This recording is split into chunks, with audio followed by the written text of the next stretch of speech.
Hello, good morning students. कैसे हैं आप सब? आशा करते हैं कि अच्छे होंगे। देखो, इसके पहले चैप्टर आपका चल रहा था 4.3। तो चैप्टर 4.3 में पहला सवाल दिया गया था कि यदि मूलों का अस्तित्व है तो उनको पूर्ण वर्ग विधि द्वारा या द्विघाती सूत्र से हल करना था।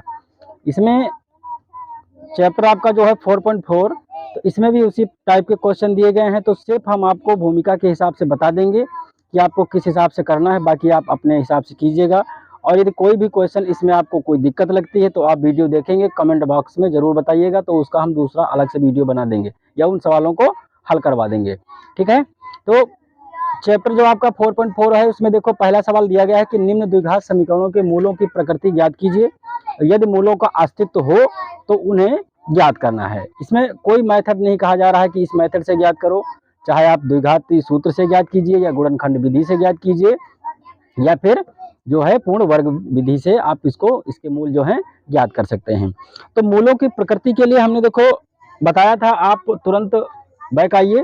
क्या बताया था कि डी क्या होता है, हमारा विविक्त कर होता है। ठीक है, डी आपका जो है तो हम ज्ञात करते हैं। तो इसका फार्मूला कुछ हम बताए थे, बी स्क्वायर माइनस 4ac। अब ये जो समीकरण आपका दिया गया है तो समीकरण दिया गया है 2x square minus 3x plus 5 equal 0। इसमें से हम देखेंगे कि a बराबर क्या है। देखो a बराबर हमारा कितना दिया गया है, 2 दिया गया है। b बराबर दिया गया है -3 और c बराबर कितना दिया गया है, 5 दिया गया है आपका। ठीक है, अब इनके मान हम रखेंगे समीकरण में मूलों का अस्तित्व जानने के लिए कि मूलों का अस्तित्व है या नहीं है, ऐसे हम इसमें मान रखेंगे। चलिए मान रखते हैं।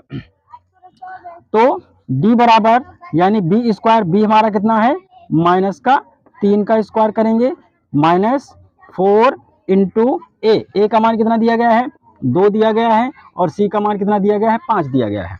3 का वर्ग करते हैं तो 3 3 कितना हो जाएगा 9 -4 दूनी 8, 8 पंचे कितना हो जाएगा 40। अब इसको हम अब हल करेंगे, यानी 40 से 9 जाएगा, आपका कितना बचेगा -31 बचेगा। -31 बचेगा तो ये संख्या क्या हो गई, ऋणात्मक। अब जब ऋणात्मक संख्या आपकी हो जाए तो करना क्या है कि तुरंत आपका जो इन्हें डी से बड़ा हो गया 0, तो मूलों का कोई अस्तित्व नहीं है। मूल आपके अवास्तविक होंगे, मूल आपके काल्पनिक होंगे। तो यहाँ पे लिखेंगे मूलों का अस्तित्व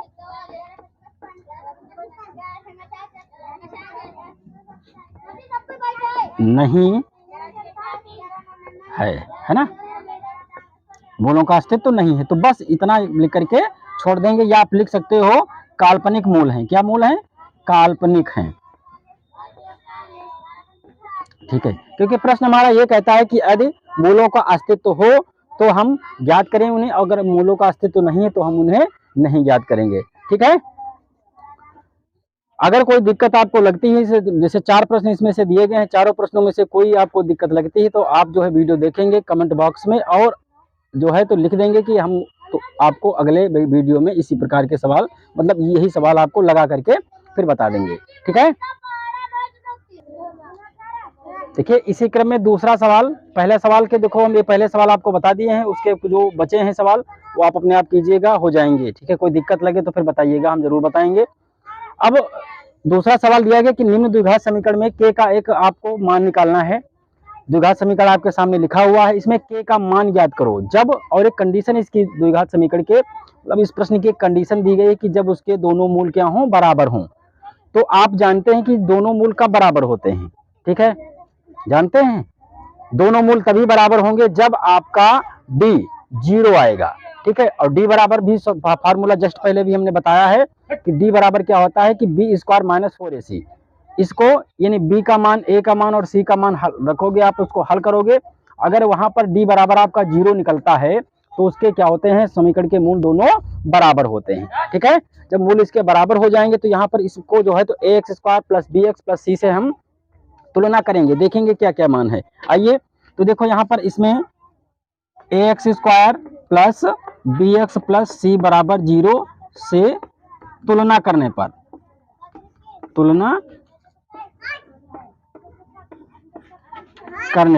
ठीक है, तुलना करेंगे तो यहाँ पर देखो a बराबर आपका क्या निकलेगा, समीकरण में 2 है, बी बराबर कितना दिया गया है, के दिया गया है, और सी जो दिया गया है तो सी आपका कितना दिया गया है, बराबर 3 दिया गया है। अब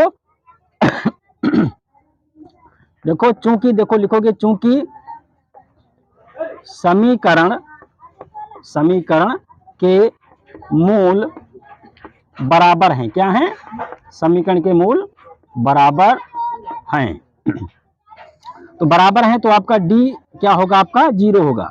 समीकरण के मूल बराबर के लिए एक ही कंडीशन दी गई है कि डी आपका 0 आएगा, ठीक है। तो अब इसी फार्मूले में जो विविक्त कर का सूत्र हमने बताया था, जो जैसे विविक्त कर याद करते हैं उसी के हिसाब से आप रखोगे, ठीक है। तो विविक्त कर का सूत्र क्या होता है,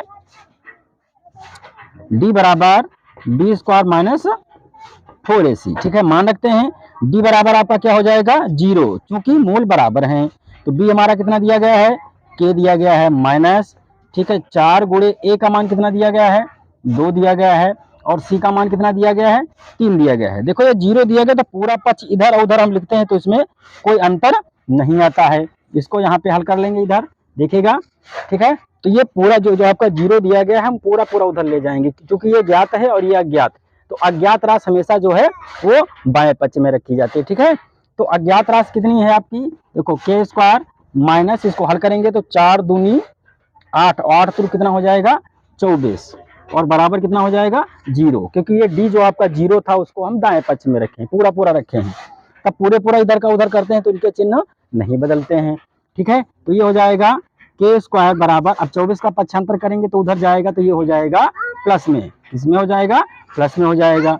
अब घात जब पक्षांतर होती है आप जानते हो घात, तो उधर रूट हो जाता है, ये हो जाएगा 24 रूट, यानी 24 का वर्गमूल निकालें, क्योंकि आप ये भी जानते हो कि 24 जो है आपका पूर्ण वर्ग नहीं है। तो इसको हम लिखेंगे किस प्रकार से, देखो भाई वर्गमूल कैसे निकालते हैं, 24 के हम अलग गुणनखंड कर लेते हैं।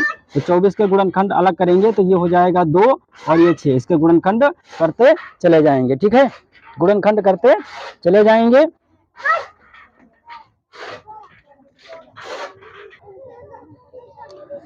फिर इसके बाद में देखो आपका 6 दिया गया है, तो कहने का मतलब 2 से काटेंगे तो 2 3 6 आ जाएगा, और फिर ये आपका 3 से 1 कम, इसके गुणनखंड करते हैं। ऐसे तो आप वर्गमूल याद किए हैं गुणनखंड विधि से।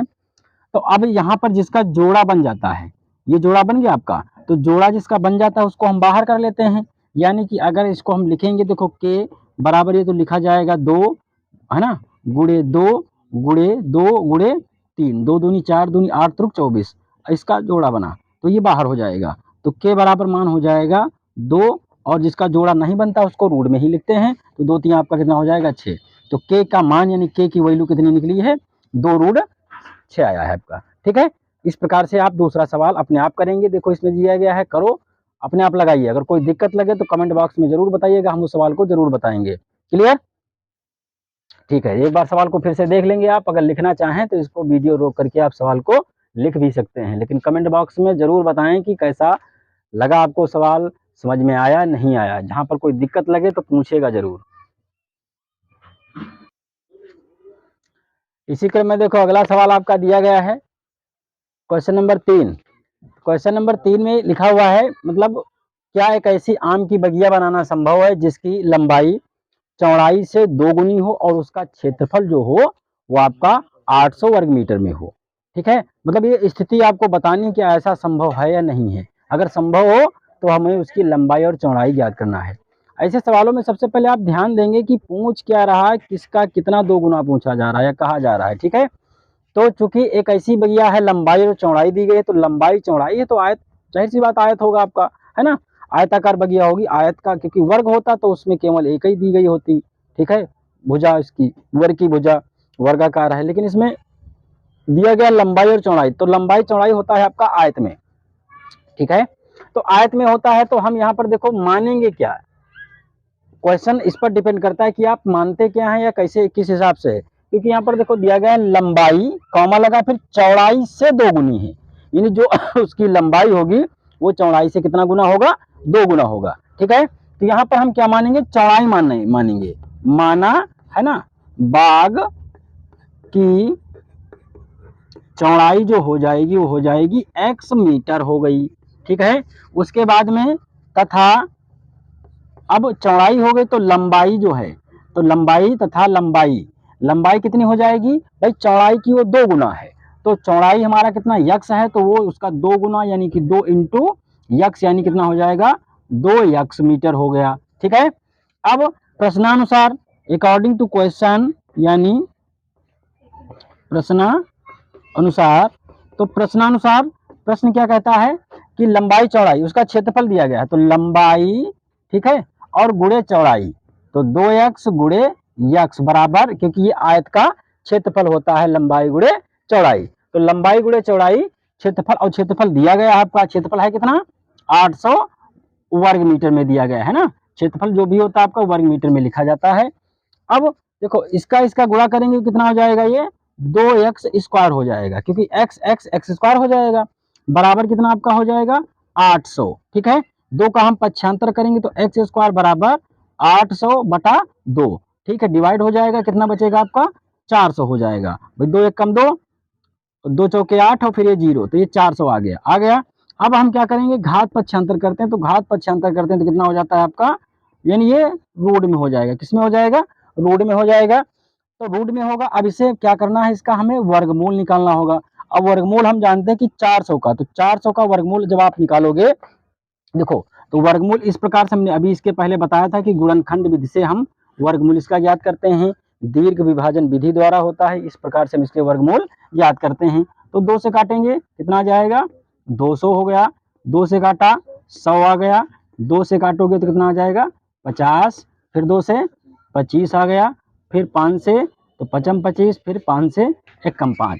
अब हम इन एक समान गुणनखंडों के जोड़ा बना लेते हैं, प्रत्येक जोड़े से एक अलग लिख लिया जाता है और उनका आपस में गुणा कर लिया तो वही हमारा वर्गमूल होता है। ठीक है, तो 2 दूनी 4 पंचे 20, यानी कि इसका स्क्वायर रूट कितना आया, वर्गमूल कितना आ जाएगा 20, और वर्गमूल हमेशा 2 चिन्हों के साथ में लिखा जाता है, ये भी आप जानते हैं।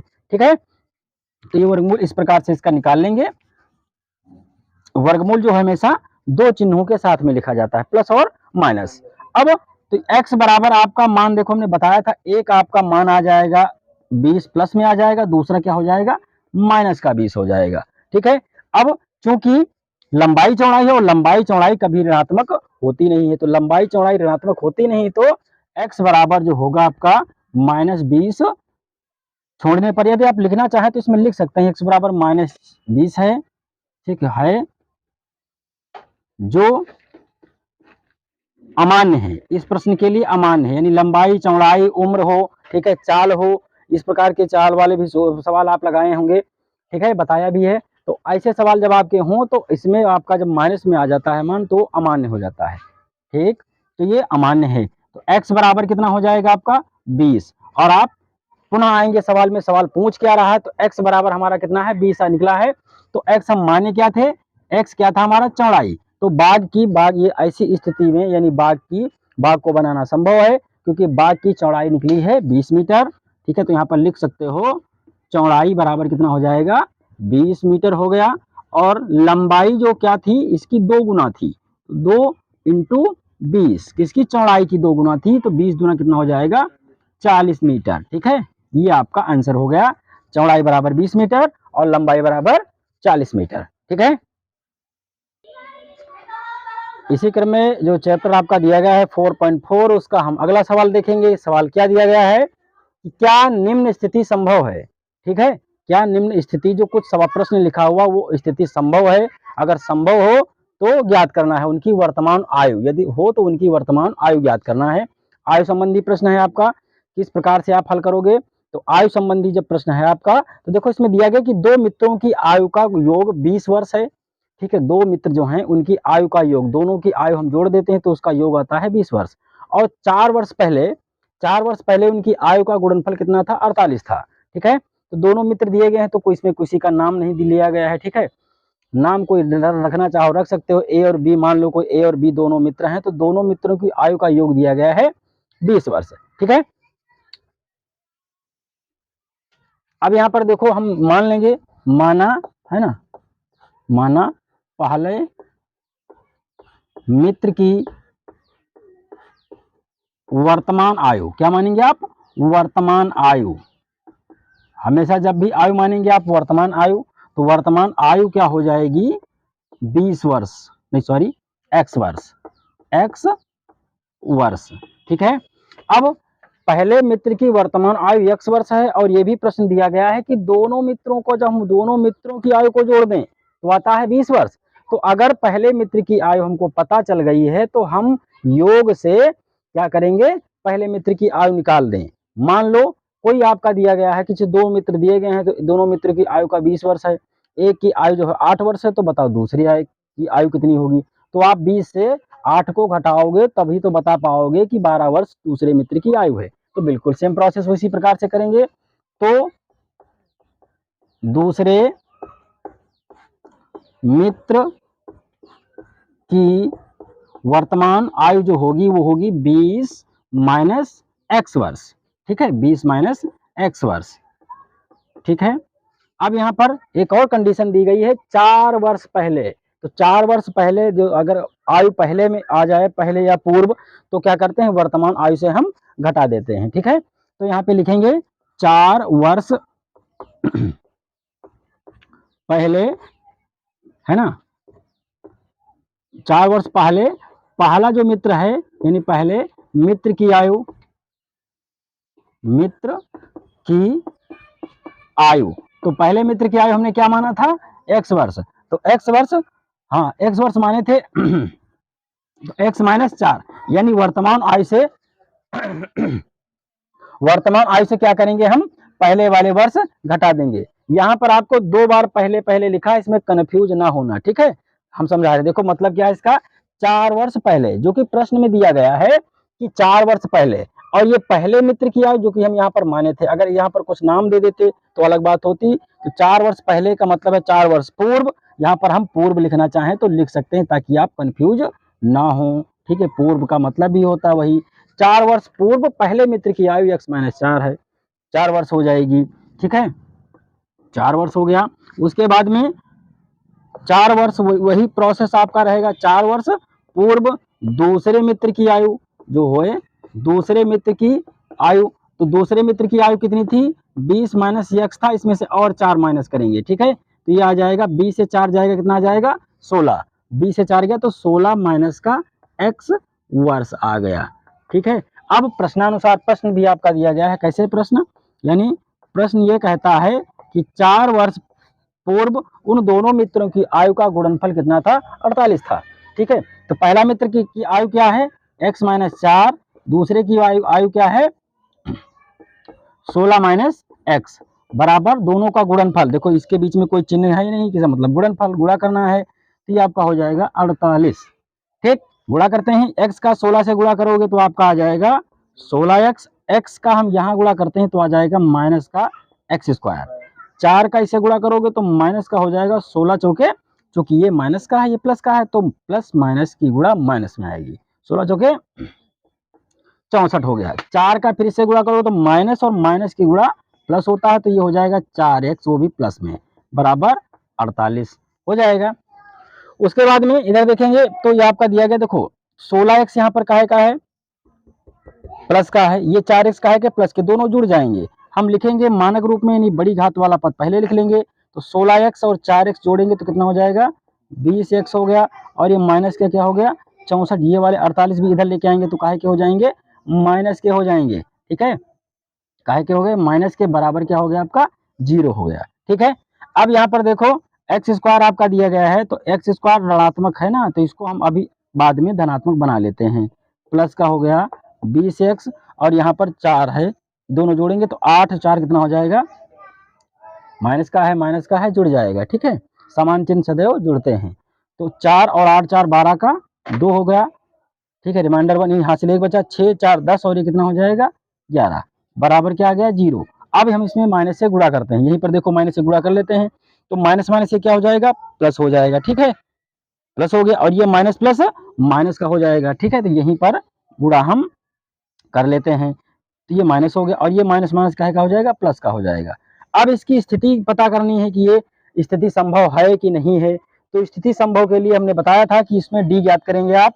ठीक है, तो यहाँ पर देखो a बराबर 1 दिया गया है, b बराबर आपका माइनस का 20 दिया गया है, और c जो आपका है वो दिया गया है 112। ठीक है, तो स्थिति के लिए इधर आपका d ज्ञात करना होगा, d बराबर तो b स्क्वायर और माइनस 4AC, वही वाला सूत्र आपका है, क्योंकि जब तक आप मूलों की स्थिति, मूलों की प्रकृति नहीं ज्ञात कर पाएंगे, मतलब इसमें जो प्रश्न यही तो कह रहा है कि इसकी स्थिति संभव है कि नहीं, तो संभव पहले हम देख लें संभव है या नहीं है। ठीक है, देखते हैं। तो बी स्क्वायर यानी हमारा दिया गया, बी दिया गया माइनस का 20, इसका वर्क करना होगा माइनस 4 गुणे ए का मान कितना दिया गया, 1, देखो इधर यहाँ पर दिया गया 1, ठीक है, 1 हो जाएगा, गुणे सी का मान दिया गया 112 दिया गया है।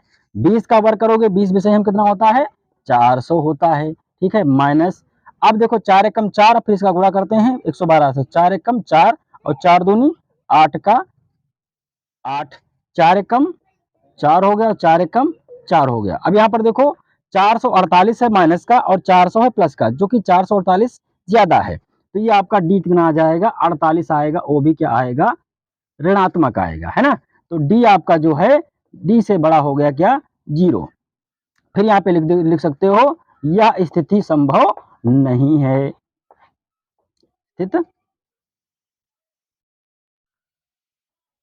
संभव नहीं है, क्योंकि सवाल यही कहता है अगर स्थिति संभव हो तो वर्तमान आयु ज्ञात करो। जब स्थिति संभव ही नहीं तो हम इनकी वर्तमान आयु कैसे ज्ञात कर सकते हैं, संभव नहीं है। ये भी प्रश्न आपका हो गया। इसके ठीक बाद में आपका अगला प्रश्न जो दिया गया है, ठीक है, तो अगले प्रश्न में देखो दिया गया है क्वेश्चन नंबर 5 आपका है, क्या परिमाप 80 मीटर तथा क्षेत्रफल 400 मीटर के एक पार्क को बनाना संभव है, यदि है तो उसकी लंबाई और चौड़ाई ज्ञात करना है। ठीक है, क्योंकि परिमाप 80 मीटर दिया गया है, क्षेत्रफल आपका इतना दिया गया, एक पार्क को बनाना संभव है या नहीं है, लंबाई और चौड़ाई, तो लंबाई चौड़ाई लास्ट में हमने बताया था कि लंबाई चौड़ाई दिया गया हो तो तुरंत आपको क्या करना है कि आयत है, तुरंत समझ लेना है आयत है। तो आयत का परिमाप का सूत्र होता है 2 ब्रैकेट्स लंबाई प्लस चौड़ाई, ठीक है, 2 ब्रैकेट्स लंबाई प्लस चौड़ाई, और इसका जो क्षेत्रफल का सूत्र होता है लंबाई गुणे चौड़ाई, ठीक है। तो इसमें जो है फिर उसके बाद में क्या दिया गया है कि यदि लंबाई चौड़ाई इसमें आपको ज्ञात करना है, तो मान लो आप पार्क की चौड़ाई कितनी x मीटर दी गई है, तो आयताकार पार्क का जो होगा परिमाप, तो इसमें लिखोगे प्रश्नानुसार आयताकार बाग का परिमाप बराबर 2 ब्रैकेट लंबाई प्लस चौड़ाई बराबर 80 आपका दिया गया है। इस हिसाब से इस प्रश्न को हल कीजिएगा। अगर कोई दिक्कत लगती है तो आप कमेंट बॉक्स में जरूर बताएं। और अभी तक के वीडियो में जो हमने आपसे नहीं कहा है वो आज हम कहते हैं। देखो, ये चैनल सिर्फ और सिर्फ उन्हीं बच्चों के लिए बनाया गया है जो बच्चे ट्यूशन नहीं पढ़ पाते हैं बाहर, या कोई घर पर उनके समस्या रहती है, ठीक है, या कभी कभी ऐसा होता है कि एक बार प्रश्न बताया जाता है, इससे मानते हैं आपके जो क्लास में अध्यापक होंगे बहुत अच्छा पढ़ाते होंगे, बहुत अच्छा पढ़ाते होंगे, लेकिन क्या होता है कि एक बार वो बता के चले गए, ठीक है, और वह क्वेश्चन हम नहीं समझ पाए, दिक्कतें हैं, तो उन लोगों को मतलब उन्हीं के तब के लिए हम ये प्रश्न मतलब ये जो है सिलसिला जारी किए हैं कि आप लोग तुरंत जो है इस वीडियो को देखें और अपने अध्यापक से साझा करें, अपने मित्रों से साझा करें, और दूर से दूर दूर तक अगर आपके रिलेशन में कोई बच्चे हों, हाई स्कूल में पढ़ते हों और उनके पास मैथ जाहिर सी बात होगी, तो आप मेरे चैनल को देख करके वो बच्चे मैथ को पढ़ सकते हैं। एक बार में प्रश्न अध्यापक बताता है तो हमारी समझ में नहीं आते हैं सबके, मतलब दिक्कत ऐसे है ही नहीं कि एक बार में जो पढ़ लिया तो याद हो गया। हमको भी यही प्रॉब्लम है, कोई चीज़ है एक बार पढ़ लेने से अगर याद होता तो आज हम कुछ और भी होते, वो अलग बात है। तो इसीलिए बताया गया है कि वही बच्चे जो कमज़ोर बच्चे हैं, पढ़ने लिखने में थोड़ा मतलब मैथ उनकी कमज़ोर है, तो मैथ से अब आपको डरना ज़रा सा भी नहीं है, मैथ से ज़रा सा भी नहीं डरना है। बस आपको वीडियो देखिए, कोशिश ये करना है कि एक बार में प्रश्न समझ में आ जाए। अगर एक बार में प्रश्न आपके समझ में नहीं आता है तो आप उस प्रश्न को, उस वीडियो को दोबारा जो है देख सकते हैं, बार बार देखेंगे, और जब बार बार देखोगे तो जाहिर सी बात है कि बार बार करने से वो आप सवाल अवश्य सीखोगे और एक दिन सफल आप जरूर होंगे। ठीक है, इसी के साथ हम आपको बस यहीं तक, और चैप्टर आपका 4.4 समाप्त होता है। अगला नेक्स्ट वीडियो में हम बताएंगे आपको कोई दूसरा नया चैप्टर, नया अध्याय के साथ, नए जोश के साथ। और आप लोग भी, हम आशा करते हैं कि आप लोग भी आराम से और बड़े जोश के साथ में मैथ को हल करेंगे। देखो, एक चीज और है, आपको ध्यान में ये रखना है, मैथ एक ऐसा सब्जेक्ट होता है ना कि ये मैथ अगर आपको अच्छी आने लगी तो हर सब्जेक्ट आपका जो है अच्छा होगा। कैसे? क्योंकि मैथ एक होता है आपका तर्क संगत सब्जेक्ट है, कैलकुलेशन वाला सब्जेक्ट है, ठीक है, और कैलकुलेशन जिसको आता है तो आगे चल करके आप, मैथ आपका पीछा नहीं छोड़ने वाली है। आगे की कक्षाओं में पढ़ोगे आप, हाई स्कूल में हाई स्कूल पास करोगे अच्छे नंबरों से, इंटर में जाओगे, ठीक है, उसमें भी मैथ होगा आपका, साइंस वगैरह लोगे उसमें भी मैथ होता है। तो हर प्रकार से मैथ जो है तो एक गणना का विषय है और मैथ आपका पीछा नहीं छोड़ती है। तो मैथ से पीछे नहीं भागना है, बल्कि उसको अपने पीछे भगाना है। इतना मेहनत करो आप लोग जो है, तो इतना मेहनत करो कि आप अब आपके गार्जियन जो है, अभिभावक भी हैं अच्छे से, उनको फक्र हो कि हमारा बच्चा जो पढ़ रहा है, मेहनत कर रहा है, तो उनको पैसे लगाने में कोई आपत्ति नहीं होगी। ठीक है, तो ज़्यादा से ज़्यादा चैनल को आप सब्सक्राइब करें और आगे शेयर करें, अपने मित्रों के साथ साझा करें, और अपने विद्यालय में जो है पास पड़ोस के विद्यालय हैं, वहाँ पर भी जो आपके मित्र पढ़ते हैं, उनसे वीडियो को साझा करें और उनको इस वीडियो के बारे में अवश्य बताएं। ठीक है, ओके।